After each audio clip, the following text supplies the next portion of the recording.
महाशिवरात्री विशेष शंका आणि समाधान. ओम नमः शिवाय.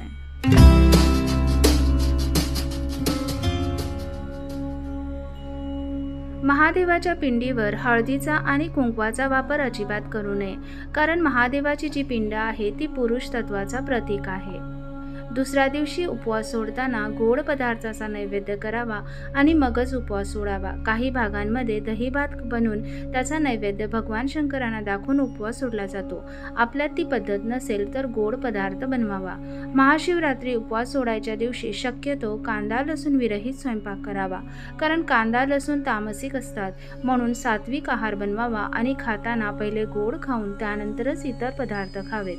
मासिक पाळी येऊन जरी 4 दिवस झालेले असतील तरी देखील महादेवांची पूजा करू नये, कारण पूर्ण शुद्धी 7 दिवसानंतर होते. पूजा 7 दिवस झाल्यावर केलेली चांगली असते. महाशिवरात्रीची पूजा तुम्ही मंदिरात जाऊन देखील करू शकता, नाहीतर घरी महादेवाची पिंड असेल तर घरी केली तरी चालते. बऱ्याच महिलांना प्रश्न पडतो की मासिक पाळीमध्ये महादेवाचे नामस्मरण करणे चालते का?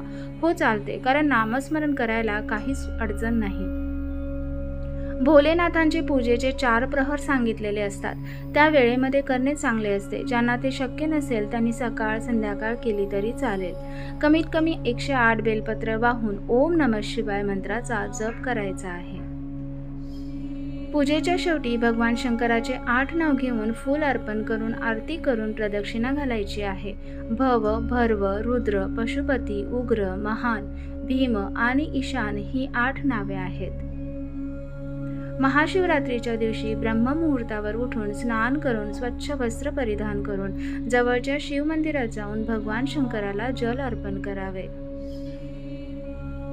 भगवान शंकराची पूजा करताना पूजेच्या ताटामध्ये बेलपत्र, धतुरा, फुले, पांढरे चंदन, भस्म, गंगाजल, कापूर, गाईचे दूध, उसाचा रस, मध, शमीची पाने, मंदाराची फुले इत्यादी पूजा साहित्य असावे आणि माता पार्वतीसाठी सौंदर्य सामान ठेवावे. ओम नमः